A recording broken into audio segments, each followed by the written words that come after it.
Hello, ladies and gentlemen, and welcome to the Tundra Dude 34 YouTube channel. 2024 Land Cruiser First Edition in the Trail Dust color. We're going to walk around it today and see what it's all about. As you can see, you got that really good classic Land Cruiser look up front, that heritage grille, the round LED headlights. You got the little camera down there. 18-inch wheel and tire package. Once again, the color is called Trail Dust. It's a nice tan. Four-door, five-seater, gigantic trunk that I will show you momentarily. You got the roof rack there, LED taillights, Land Cruiser badge, Toyota Heritage across the back again. This is an iForce Max. All the new Land Cruisers are 2.4-liter, four-cylinder, turbocharged hybrid. You got the rock rails on the side. You have the Land Cruiser First Edition mud flaps. Those classic looking mirrors.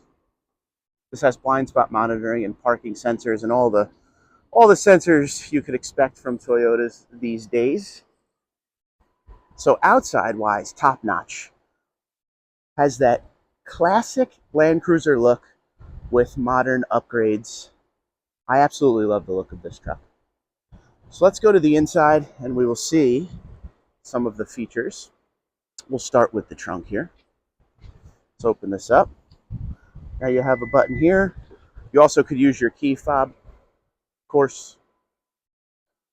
On the inside, gigantic trunk, as you can see. You can also drop these seats down to make even more room. And then it's almost like you got a little pickup bed in here. Power source here. 120 volt, 2400 watt. Speakers, cup holders. This vehicle would be great for tailgating for sure. Very nice. As you can see, a very tall vehicle, which is always good too. Some of the trucks that we've been sitting in recently, we always try to see how much headroom there is. Well, there's plenty of headroom in this vehicle for sure. Now you can close the tailgate or close the tailgate and lock it. We're just going to close the tailgate. I want to show you this too. Got a little camera there. You can also hit this and it pops that open. So you can have this window open as well. There's your rear facing camera. So that option is there if you want to put surfboard, something like that in here. And as far as things you could fit in here because of the height of the vehicle and the trunk, and especially if you put those seats down there, I mean, things like surfboards, bikes, golf clubs, any kind of sports equipment, no problem. You could even do stuff like if you were going to Lowe's to get mulch or, taking a trip to the dump. There's so much room back here that this could be used, like I said, kind of as a pickup without being a pickup. Now, let's check out the back seats, work our way forward. Good amount of room. This seat is all the way back. This is genuine leather, of course. You see some of your features here. You got some outlets to charge your phone, and you can control your own air back here. Nice back seat. A lot of headroom. And if you want, it's only two of you back here. Put that down for your drinks. Here's a look from the other side as well. Little JBL, the speaker system there. Put some bottles down there. You can still put your magazine in the flap. By the way, this vehicle is built in Japan still. It has not made its way over to being manufactured in the US, so Japanese built. Let's get in. Give you a look at some of the features in the front before we get up there. A very classic looking layout. I'm a big fan of what they've done. They didn't go overboard. There's a lot of technology in here, but it's very simplistic, as you can see from this shot. Obviously, you got, your infotainment screen, you got the digital gauge cluster. So, modern features are here. It's just the layout is so simple. And I think that works perfectly with a vehicle with this much legacy and heritage. Push button start, of course. Very comfortable seats. I don't know how much you can tell. I got nice leg room back here, 6 foot. So you can sit comfortably. My head isn't touching at all, nowhere's near. So if you're worried about tall passengers, worry not. Front passenger seat, See what we got going on here. Big glove box, nice touch here. Normal Toyota. Got the round vents.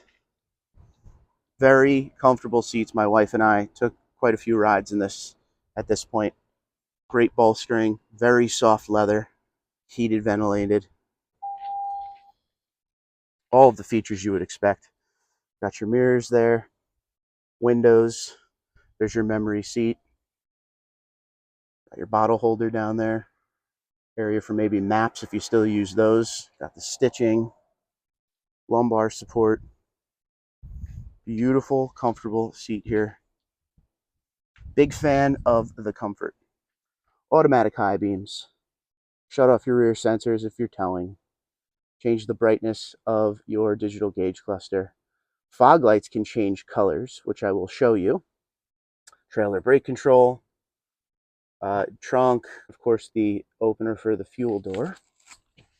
As we get in, before we start it up, the steering wheel, got that Toyota heritage here. I love that versus the normal logo. I wish this was on all Toyotas. And all of your features as far as steering wheel buttons that you are used to. You got your cruise control and some of your Toyota safety sense. This can handle, some of your stuff on your infotainment. And this over here can handle your digital gauge cluster, which we will see momentarily. So similar stuff, even though it's a high-end Toyota, it's all kind of the same. So push button start.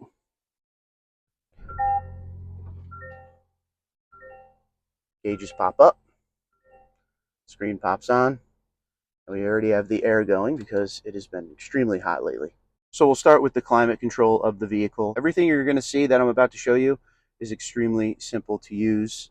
You got your defrost options, you got your cooled and heated seats there, the auto function for the air. You can sync it with your passenger or not. They also have the heated and cooled temperature buttons. Extremely simple climate control to use. I love the shape of the vents here, and I love the shape of the vents here. Very classic looking. Now, we're used to seeing these gigantic iPad tablets up here nowadays in a lot of modern vehicles, but especially Toyotas.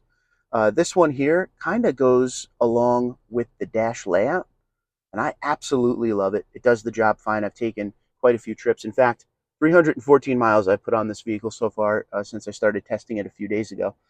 Does the job just like any other Toyota infotainment. It's just got more length than height, and I think it flows beautifully with the dash. And I think many of you will agree because that is one of your gripes with some of the big screens they offer nowadays on other Toyota models. The volume knob is in a weird spot, but you know what? You get used to it after a couple days. But overall, this area is very simple. No big deal. Took me a couple minutes to get used to this. Push button start, tow haul mode down here. Here you have your locking rear diff, locking center diff, traction control on and off, the stabilizer bar. You have all of the options you're used to down here when it comes to some of these modern Toyota trucks. Your four-wheel drive selection. This is auto four-wheel drive, multi-terrain select, drive mode, crawl control. There's your shifter. You get two cup holders, and you get a wireless phone charger. Maybe a little area up there for stuff. One thing this does lack, doesn't have a lot of space to put anything. If you have your phone laying there, maybe your keys laying there, you're gonna need your cup holders for maybe the wallet, the cell phone, something like that. So it does lack a little bit of space, but at the end of the day, I mean, it's not really that big of a deal.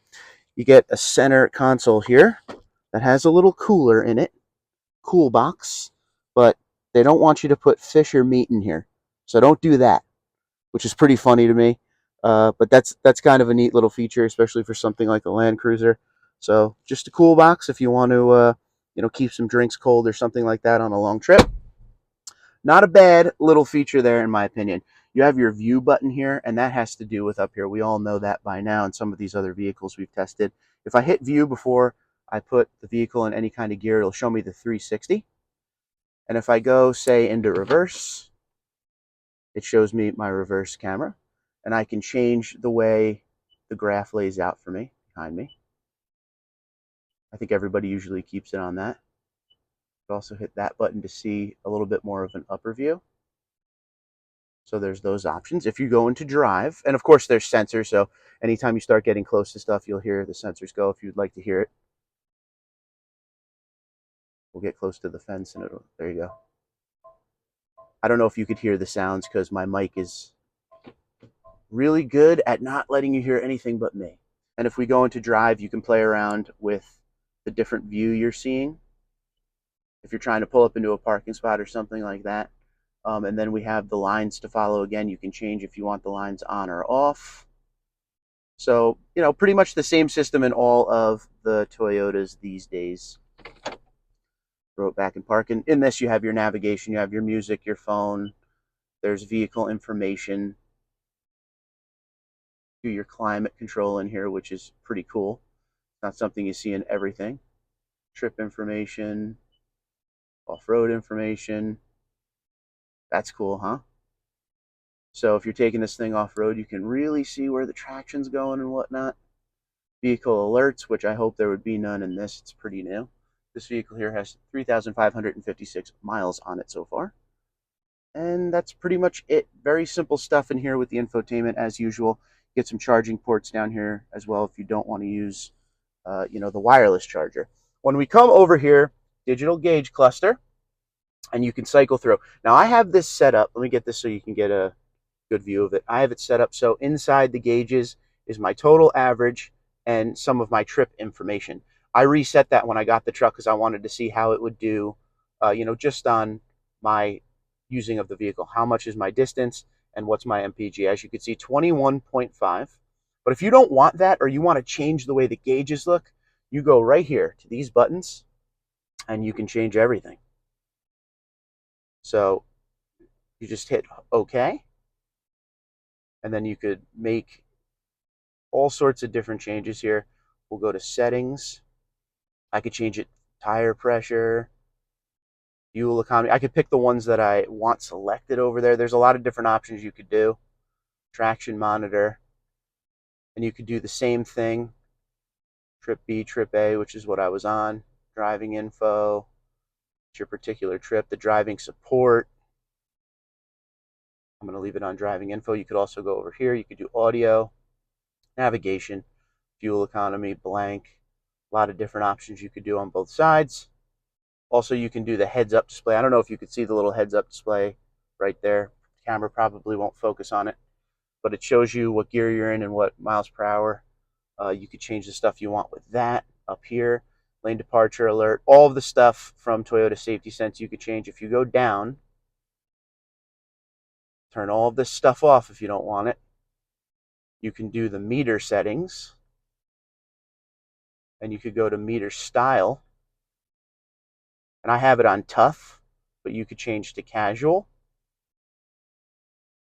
smart, tough we just did, sporty. Sporty's kind of nice, but I really like tough. So it takes a couple minutes to get used to all of the different options you have in this digital gauge cluster. This is a little different from what I'm used to in the higher end Tundras, but everything is pretty simple once you get going. And like I said, this is the gauge design I like, and in the middle of the gauges, that is what I want to see, especially on a press vehicle there. So very simple layout on the inside. You got JBL over here. You got your grab handle on both sides. You got a digital rear view mirror that if you don't like it, you could just flip it and it becomes a regular mirror. You got your HomeLink style stuff there. Got all your buttons up here for the moonroof. This does not have a pano roof. This just has your regular old moonroof. Big roof rack on top there as well. But yeah, it's a very simple layout on the inside, and I keep saying that to people that I'm very happy. It says first edition over there. Although this is a high-end Toyota that costs, this one's like 77 grand. This is the first edition. You could get it, down into the low 60s on some of the other trims they offer, like the 1958 or the regular Land Cruiser. This is like, the special one. But I like the simplistic layout, but it has the modern features, and they kept a lot of that classic Land Cruiser look in it where they could. Of course, it's a modern looking vehicle, but there's still a lot of cues to the original classic legacy of Land Cruiser. So let me know what you think. There's not much to show you on this walk around because the truck is so simple. But before we call it a video, why don't we go take a look at the window sticker and you can see exactly what is in this vehicle. And here is the 2.4 liter 4-cylinder turbocharged hybrid engine. Take a look. Got your air box over here. Relay and fuses, another fuse box over there. Hybrid system back there.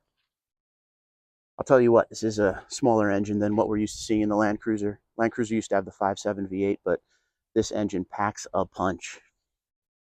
So there it is, no engine cover. Just showing you all the good stuff. What is your thoughts on Toyota going with this engine choice for the Land Cruiser? Let me know in the comments below.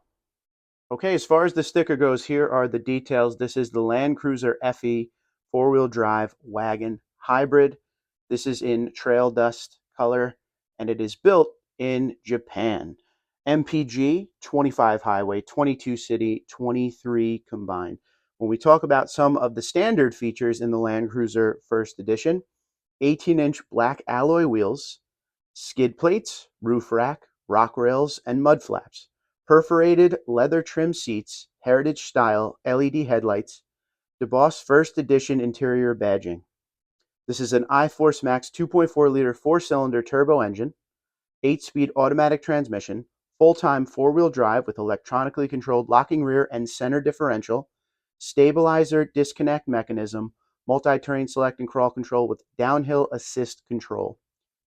This has Toyota Safety Sense 3.0 with pre-collision, star safety system, blind spot monitor with rear cross traffic alert, traffic jam assist. Exterior has the Toyota Heritage Grille, rigid industry white or amber switchable LED fog lights, smart key system on front driver and passenger doors, power open close liftgate, pop-up rear window, and illuminated entry. The interior has a 2.4 kilowatt AC inverter, power moonroof with sunshade, 12.3-inch Toyota audio multimedia with wireless Apple CarPlay and Android Auto capability, JBL 14 speaker with subwoofer and amp. And as far as some of your extra features, there's not much extra on this. It has the two-tone roof for $350. It has the all-weather cargo mat for $130. And this truck with delivery and processing, $76,825 for this first edition 2024 Land Cruiser.